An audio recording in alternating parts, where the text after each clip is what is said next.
Hello everyone, आज हम ऐसी बीमारी के बारे में जानेंगे जो कि साइलेंट होती है लेकिन बहुत ख़तरनाक होती है। साइलेंट क्यों होती है? क्योंकि इसके जो सिम्टम्स हैं वो हम ध्यान नहीं दे पाते हैं, पता ही नहीं चलता है। लास्ट स्टेज तक आके वो हमारे ऑर्गन्स को डैमेज कर देती हैं, ठीक है। लेकिन उसके ऐसे कंफर्म सिम्टम्स नहीं हैं जिनसे हम पहचान सकें कि हाँ ये सिफिलिस की बीमारी है। तो आज हम इस वीडियो में सिफिलिस के बारे में जानेंगे। सिफिलिस क्या है, कैसे होता है, क्या क्या रिस्क फैक्टर हैं, कैसे इससे हम बच सकते हैं, इसका ट्रीटमेंट क्या है, कैसे पहचान सकते हैं, सारी चीज़ें आज हम इस वीडियो में डिटेल से जानेंगे। सिफिलिस क्या है? एक क्रॉनिक बैक्टीरियल इन्फेक्शन है। क्रॉनिक मतलब लंबे समय से चली हुई, ऐसा नहीं कि आज हुई और बहुत ज़्यादा खतरनाक हो गई, नहीं, लंबे समय तक चलने वाली एक बीमारी है जो क्या है, बैक्टीरियल इन्फेक्शन है। मतलब एक बैक्टीरिया से होने वाला इन्फेक्शन है। इसको हम सेक्सुअली ट्रांसमिटेड इन्फेक्शन भी कहते हैं, जिसको हम शॉर्ट में STI बोलते हैं।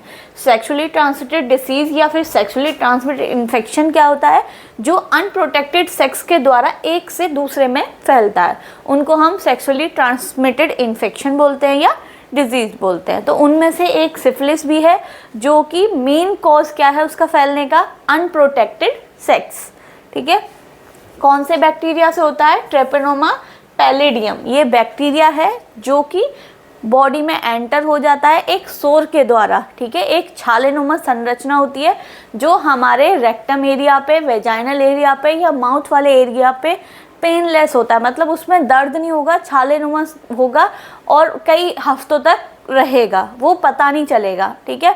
तो उसी से अगर वो किसी के कांटेक्ट में आता है अनप्रोटेक्टेड सेक्स के द्वारा या फिर स्किन टू स्किन, उस सोर पे हमारी स्किन टच हो जाती है, तो उससे ये इन्फेक्शन एक से दूसरे में फैल सकता है। It progresses in stages. ये जो है बीमारी स्टेजेस में बढ़ती है, इसकी 4 स्टेजेस होती हैं, ठीक है। Can cause severe complication is left untreated. ये बहुत ज़्यादा सीवियर कॉम्प्लिकेशन पैदा कर सकती है, जैसे कि ऑर्गन डैमेज। इसकी जो लास्ट स्टेज है उसमें ऑर्गन डैमेज शुरू हो जाते हैं, लिवर, हार्ट, ब्लड वेसल्स, ठीक है। ये हमारे जो मेन ऑर्गन्स होते हैं वो डैमेज होना शुरू हो जाते हैं अगर हम इसका टाइम से ट्रीटमेंट ना लें, ठीक है। तो इसीलिए इस बीमारी के बारे में जानना बहुत ज़रूरी है कि इसके सिम्टम्स क्या होते हैं, लक्षण क्या होते हैं, कैसे हमें पहचानें, सारी चीज़ें, ठीक है। तो सिफिलिस क्या है? एक सोर या कैंकोर होता है, छालेनुमा संरचना होती है जो हमारे किसी भी पार्ट, जेनाइटल पार्ट्स पे हो सकता है, रेक्टम वाले एरिया पे हो सकता है, माउथ वाले एरिया पे हो सकता है, ठीक है। सेकेंड स्टेज में क्या होता है कि पूरी बॉडी पे रैशेज आने शुरू हो जाते हैं, ठीक है। रैशेज मतलब दाग धब्बे से लाल चकत्ते होना शुरू हो जाते हैं। तो उसमें हम ध्यान ही नहीं दे पाते हैं कि ये सिफिलिस की भी कंडीशन हो सकती है। हम सोचते हैं कि ये स्किन की कंडीशन तो नहीं है। तो इस तरीके से इसके जो सिम्टम्स हैं उनसे हम पहचान नहीं पाते कि सिफिलिस की बीमारी है या नहीं। अगर आपने अभी तक भी मेरे चैनल को सब्सक्राइब नहीं किया है तो मेरे चैनल को सब्सक्राइब करें। वर्षा नर्सिंग एकेडमी के नाम से मेरा चैनल है, उसको सब्सक्राइब करें, उस पर बेल आइकन को हिट करें जिससे कि आपको नोटिफिकेशंस मिलते रहें नई नई वीडियोस के बारे में। इसके जो कारण या रिस्क फैक्टर किन किन में होने के ज़्यादा चांसेस हैं उसके बारे में देख लेते हैं। सबसे पहले है अनप्रोटेक्टेड सेक्स। कभी भी हम अनप्रोटेक्टेड सेक्स कर रहे हैं तो उससे बहुत ज़्यादा चांसेस है, मतलब कि मेन जो कारण है वो यही है, अनप्रोटेक्टेड सेक्स, ठीक है। क्या होता है, कहीं से भी vaginal, anal, oral sex with an infected person, किसी भी इन्फेक्टेड पर्सन जिसको सिफिलिस है या फिर उसके जो छाला है उसके डायरेक्ट कांटेक्ट में आ रहे हैं, अनप्रोटेक्टेड सेक्स कर रहे हैं, तो अगर उसके डायरेक्ट कांटेक्ट में आ रहे हैं तो बहुत ज़्यादा चांसेस हैं सिफिलिस होने के, ठीक है। दूसरा, डायरेक्ट सोर के कांटेक्ट में आना। मान लीजिए वेजाइनल एरिया पर है या फिर रेक्टम में है, ठीक है, माउथ में है, अगर हमारी स्किन डायरेक्ट उस सोर के कांटेक्ट में आती है तो इन्फेक्शन फैलने के बहुत ज़्यादा चांसेस रहते हैं। दूसरा, मदर से बेबी में, ठीक है, कंजेनाइटल जो सिफिलिस होती है, अगर माँ को सिफिलिस है जब वो प्रेग्नेंट है तो बहुत ज़्यादा चांसेस होते हैं कि बेबी में भी वो ट्रांसमिशन हो जाए। मल्टीपल सेक्सुअल पार्टनर, जिसके मल्टीपल सेक्सुअल पार्टनर होते हैं उनमें बहुत ज़्यादा रिस्क रहता है कि सिफिलिस होने के चांस हों, क्योंकि पता नहीं रहता कि वो भाई कब इन्फेक्टेड पर्सन है, सिफिलिस किसको है और वो उसके साथ अनप्रोटेक्टेड सेक्स कर रहा है, तो होने के बहुत ज़्यादा चांसेस हो सकते हैं। ठीक है, तो ये कारण है और रिस्क फैक्टर हैं। अब आ जाते हैं सिम्टम्स के बारे में कि हम कैसे पहचान लें, लक्षण क्या होते हैं। ठीक है, लक्षण के साथ साथ हम स्टेजेस के बारे में भी जानेंगे, क्योंकि इसके जो लक्षण हैं वो स्टेज वाइज हैं। ठीक है, तो पहली स्टेज होती है हमारी प्राइमरी स्टेज। ठीक है, इसमें क्या होता है, इसमें पेनलेस सोर, एक छाले जिसको कैंकरी बोलते हैं, छाले नुमा संरचना होती है, छाले की तरह होती है, जो कि इन्फेक्शन साइट कहाँ पे, वेजाइनल, रेक्टम, माउथ, जो भी इन्फेक्शन की साइट है वहाँ पर होती है, और कई हफ्ते लग जाते हैं उसको सही होने में।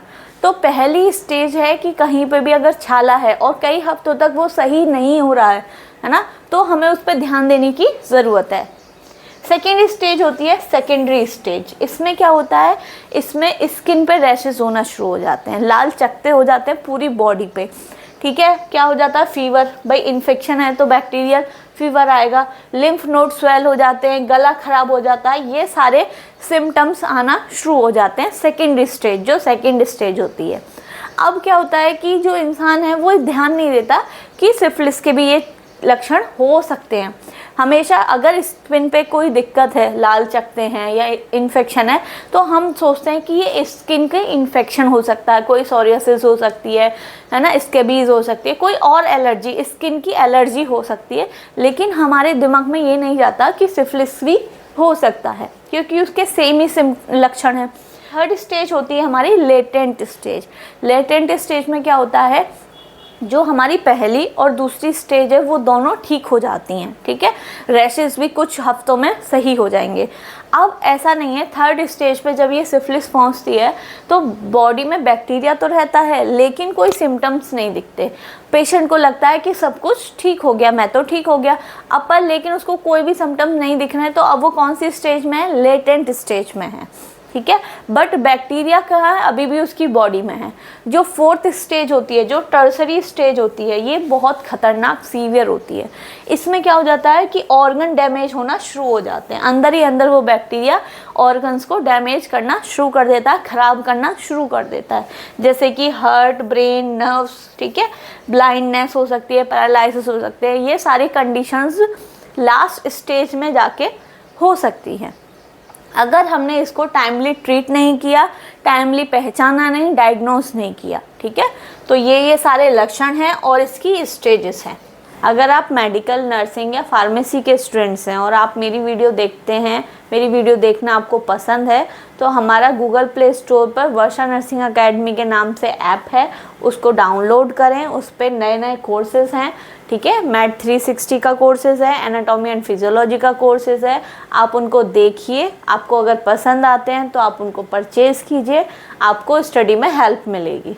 नेक्स्ट है डायग्नोसिस। भाई पहचाने कैसे, इसको डायग्नोस कैसे करें। सबसे पहले होता है ब्लड टेस्ट। ठीक है, ब्लड टेस्ट में भी हम VDRL कराते हैं, जिसमें कि हम सिफिलिस को डिटेक्ट कर सकते हैं, पता कर सकते हैं। सेकेंड होती है डार्क फील्ड माइक्रोस्कोपी। जो सोर है, जो माउथ में, वजाइना में, रेक्टम में, वहाँ से कुछ पोर्शन लेके माइक्रोस्कोप में हम उसको एग्जामिन कर सकते हैं, उसमें देख सकते हैं। ठीक है, नेक्स्ट होती है CSF test, cerebrospinal fluid का जो टेस्ट होता है। ये जो सिफिलिस है ये न्यूरोसिफिलिस में कन्वर्ट हो जाए, मान लीजिए ये सिफिलिस हमारे ब्रेन तक भी पहुंच जाए, तब उस कंडीशन में स्पाइनल फ्लूइड का एनालिसिस किया जाता है, उसमें डिटेक्ट किया जाता है कि बैक्टीरिया है या नहीं है। क्लियर। अब आ जाते हैं ट्रीटमेंट। देखिए ट्रीटमेंट इसका बहुत ज़्यादा इफ़ेक्टिव है अगर हमें टाइम से पता चल जाता है। अगर हमें टाइम से पता चल जाता है सिफिलिस की कंडीशन है, तो इसका जो ट्रीटमेंट है वो बहुत इफ़ेक्टिव है, बिल्कुल ठीक हो सकते हैं। ठीक है, तो इसमें सिंपल एंटीबायोटिक दी जाती है जो कि पेनिसिलिन होती है। ठीक है, ये मोस्ट इफ़ेक्टिव ट्रीटमेंट होता है। ठीक है, कौन सी दी जाती है, पेनिसिलिन। इसके इंजेक्शंस होते हैं, ये एंटीबायोटिक्स है, जो कि डोजेस डिपेंड करता है कि आप कौन सी स्टेज में हो, प्राइमरी में हो, सेकेंडरी में हो। ठीक है, बट अगर आप लेटेंट या टर्सरी स्टेज पे हो तो थोड़े से कम चांसेस हैं, या फिर उसकी डोजेस को इंक्रीज़ कर दिया जाता है। ठीक है, लेकिन ये बहुत इफ़ेक्टिव मेडिसिन है। सेकेंड अल्टरनेटिव मेडिसिन, मान लीजिए अगर किसी को पेनिसिलिन से एलर्जी है तो उसके लिए डॉक्सीसाइक्लिन या एजिथ्रोमाइसिन भी हम मेडिसिन दे सकते हैं। रेगुलर फॉलोअप, आप जिस भी डॉक्टर से अपना ट्रीटमेंट ले रहे हैं उनको रेगुलर चेकअप कराएं, ठीक है। लास्ट है हमारा प्रिवेंशन, हम कैसे बच सकते हैं। प्रिवेंशन सीधे सीधे जो कारण हैं, कारण क्या था, अनप्रोटेक्टेड सेक्स के कारण से सिफिलिस के बहुत ज़्यादा चांसेस से फैलने के। तो हमें ऑलवेज कॉन्डम यूज़, मतलब हमें कॉन्डम यूज़ करना चाहिए, अनप्रोटेक्टेड सेक्स नहीं करना चाहिए, ठीक है। Use condom during sexual activity. STI, regular STI screening, जो सेक्सुअल ट्रांसमिटेड इन्फेक्शन है उनकी स्क्रीनिंग हमें लगातार 6 महीने पर, साल भर में कराते रहना चाहिए अगर आप सेक्सुअली एक्टिव हो तो, ठीक है। Avoid sexual contact with infected individual, आपको लगता है कि इन्फेक्टेड है तो उसके साथ अवॉइड करें सेक्सुअल कॉन्टैक्ट, ठीक है।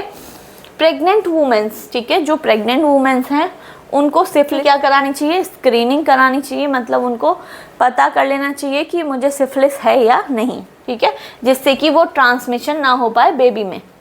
क्लियर। तो ये सारे प्रिवेंशन से वही हैं जो हमने कारण देखे, उसी का हम अगर बचाव कर सकते हैं तो सिफिलिस को हम फैलने से बचा सकते हैं। और टाइमली हम अगर पहचान ले कि सिफिलिस की कंडीशन हमें दिख रही है या डायग्नोस हुई है तो उसका इफेक्टिवली ट्रीटमेंट भी है, ठीक है। इस वीडियो को ज़्यादा से ज़्यादा लोगों को शेयर करें जिससे कि सिफिलिस के बारे में लोगों को जानकारी हो सके और वो टाइमली ट्रीटमेंट ले सकें।